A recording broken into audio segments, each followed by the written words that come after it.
Добар ден, благодарам што сте дел од нашата емисија. Вие бевте министр за транспорт и врски токму на темата за која што денес разговараме, прилично одамна. Може ли да направите една анализа колку е државава напредната во тоа поле од тоа кога вие бевте на раководна позиција во инфраструктурата до денес? Па, многу е тешко да се говори за проблематиката на коридорите и развојот на коридорите во принцип, заради тоа што прво е тоа едно од интересно, тоа е едно од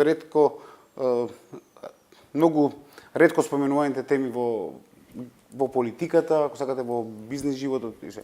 Македонија Обично пред избори, знае да сегогаш се отвара, па и не сум сигурен дека и во изборите таа има некакво доминантно место. А ќе видиме на крај дека целиот живот на една држава е врзан околу можноста да се биде функционален, да се движиш по лесни патишта во окружувањето, да робата да се транспортира лесно. Она што е битно е дека Македонија сите овие години како да се наоѓа на слеп полосек, а се наоѓа уствари на пресек на два битни паневропски коридори. Значи на коридорот 10 кој иде од Грција према Србија и коридорот 8 кој иде од Турција преку Бугарија, Македонија, Албанија до Италија. Значи географската состојба не кореспондира со фокусот на проблематиката на развојот на коридорите. И морам да признам дека сите останати држави посебно внимание му посветуваат на елементот на развојот на коридорите. Ако отвориме прашањето на коридорите, сега ќе се вратиме на 92 година каде што коридорите и блокадата на коридорите беше искористена како политичка принуда на нашата држава со обзир на тоа дека ембаргото кој го воведе Грција према нас ја доведе државата во скоро ситуација во која не може да најде излез. Имавме ситуација во која Грција воведе ембарго, имавме ембарго према Југославија заради воените случувања во тој период. Една цела влада, првата политичка влада на Македонија падна токму заради ембаргото кој траеше од страна на Грција и неможност да се донесе деривати во Македонија. Значи таа втора политичка влада на која бев ја член, уште во почетокот беше свесна дека нешто мора да се направи и имавме од почетокот фокус на таа проблематика.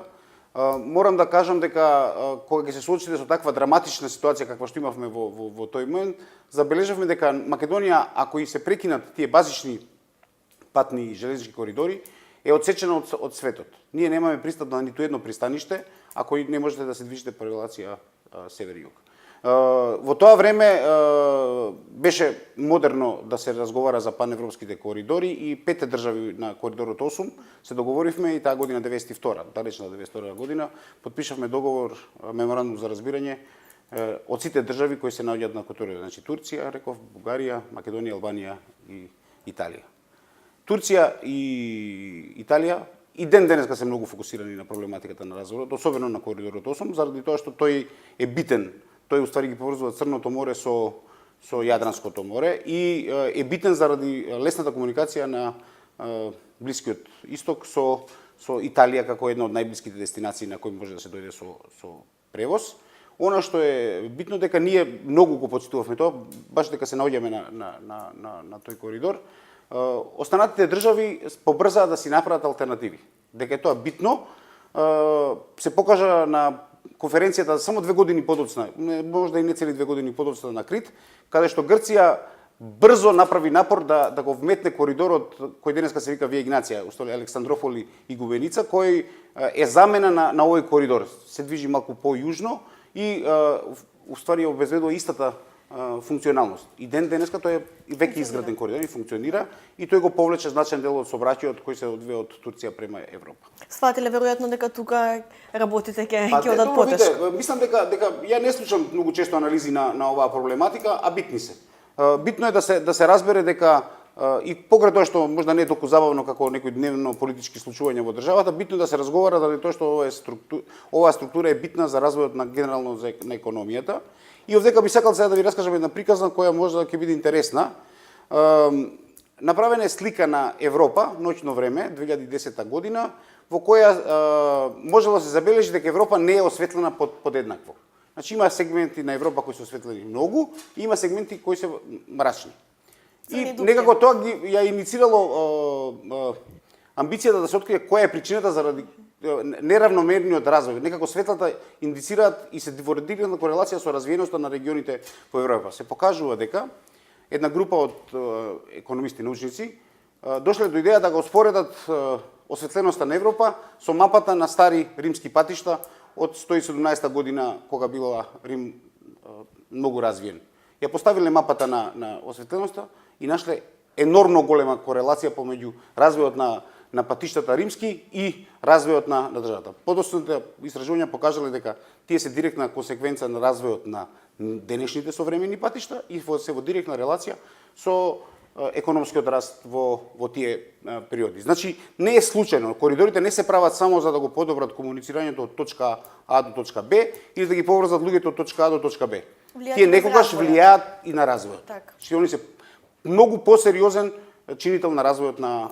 Кога сме кај примарната функција, да речам, поврзувањето од точка А до точка Б, како ја оценувате Македонија денес од аспект на поврзаноста со регионот, соседите, со нашите главни трговски партнери и слично? Од ова што го зборувате може да се заклучи дека прилично слабо стоиме. Мислам, не ни треба граѓаните секојдневно се движат по патиштата, гледаат во каква состојба сте. Добро, мислам, кога разговорите за коридорите, треба да разговорите слоевито. Значи, патишта, железница, телекомуникации, да поđеме од патиштата. Важноста на коридорот 10, значи трите наши најголеми економски партнери се Германија, Грција, Србија. Сите се наоѓаат на коридорот 10 или по патеката на коридорот 10. Ако знаете дека ова година Србија го завршува својата делница на коридорот 10, таа грделечка клисура феномен која сега конечно се завршува, сваќате дека на Србија е битен развојот на коридорот 10, еден од најбитните праци. Особено коридорот 10 плюс она одземање од Ниш према иземање од коридорот 10 према Бугарија и мислам дека Србија ќе го заврши тоа. Ме радува тоа што дека и Македонија завршува патната инфраструктура на коридорот 10 и конечно после тоа 20 години ќе го заокружиме бар коридорот 10. Меѓутоа осмицата стои и има, знаете дека градиме патиштата према Охрид кои се дел од патот према Бугарија е до никаде. Железницата ја разговараме четврт век.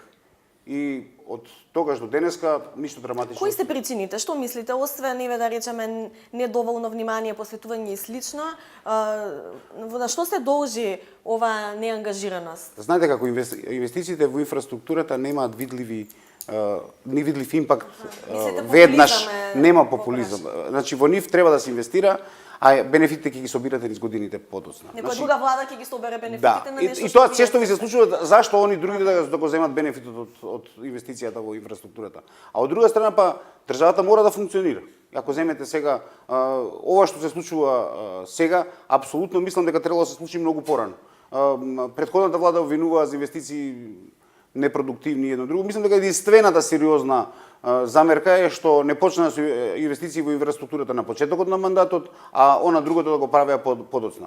Веројатно никој не може да има посебна замерка ако коридорите беа завршени, ако инфраструктурата беше поставена, ќе имавме видлив бенефит. И мислам дека меѓу другото и ќе повлечеа нов транспорт или рецимо економска активност по должината на таа рута, која со долги низ години беше заобиколувана. Во меѓувреме почна бугарите преку Романија да го развијат својот коридор, се развија Јадранската рута магистрала, која сега има нова димензија од кога Албанија се вклучува во таа приказна, така да знаете, сите се борат за движење, за протокот на... Да, едно од начелата на Европската унија сигурно. На крај. Да не говориме. Споменавме железницата. Еден од клучните проблеми таму е и монополската позиција што ова предпријатие ја има. Европа упорно сугерира дека потребна е либерализација на овој сектор. Владата не се дава со години, не само ова. Како мислите дека ќе се одвива и дали мислите дека либерализацијата може да помогне ако влезат странски фирми да се развија? Ја мислам дека повторно популизмот меша прсти. Железницата е голем бизнес. Не е бизнес, не само бизнес. Железницата запослува многу луѓе. Ако тргнете во некаква си драматична процедура на промена или ревизија на позицијата на државното предпријатие, ќе значи отпуштање, да. Нашата железница тоа го видела, пазите, не зборам од сега, они повеќе од 20 години забележале дека треба да влеча и железници да се одвои. Ние знаеме дека треба да се одвои инфраструктурата земјана од операторската функција на железницата.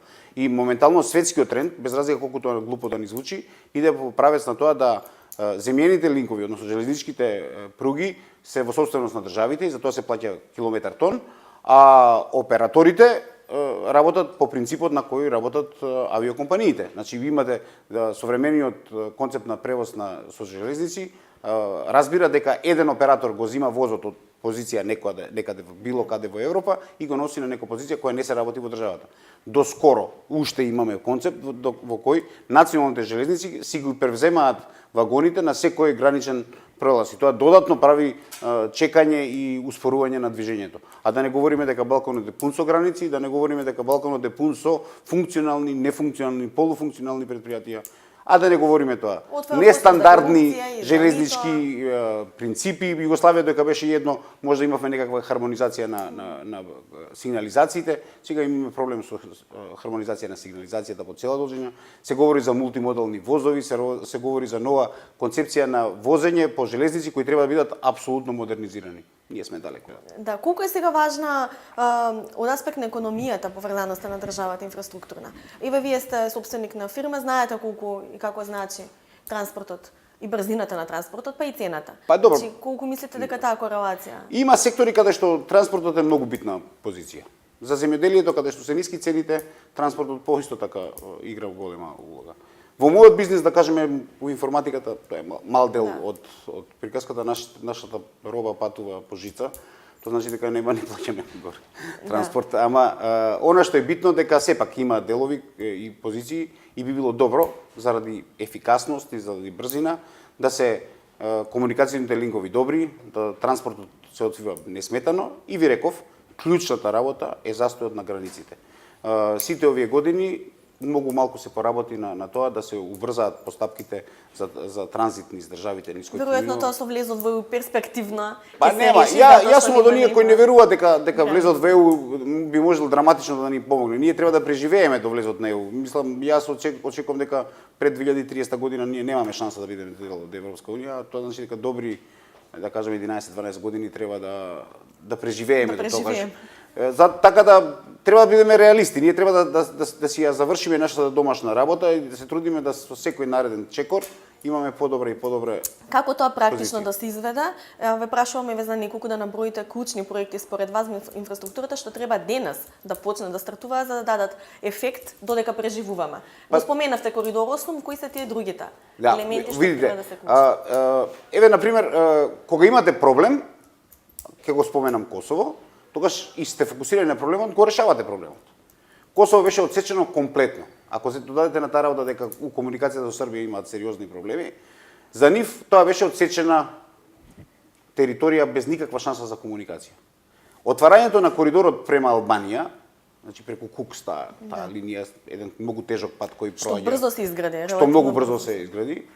И брзината со која они го форсираат патот према нас, укажува дека они ја сватиле потребата за елегантна комуникација, особено према пристаништата.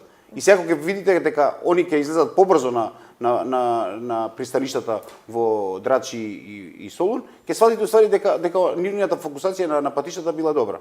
Она што не го разбираме, на пример, зашто не направивме брза миграција на приоритетите према развојот на овие 20 на километра, 25-6 километра до границата со Косово, а знаеме дека Косово се наоѓа многу високо во нашите економски приоритети, особено заради тоа што имаме во размената голем суфицит. Можеби единствената држава со која имаме сериозен суфицит е Косово и да се искористи моментот. Знаете како ќе помина 10 години и ако чекаме тоа да се деси, може ќе го немаме и суфицитот. Ќе се отворат други граници, ќе функционира друга. Значи моментот треба да се респондира на моментот, треба да се биде патиштата не чекаат, освен стратегија, треба да се имаат некои стратешки правци, меѓутоа треба да се респондира брзо. Ако се губите во стратегија. Се губите во стратегија и не преземате ништо. Ви благодарам многу за интервјуто.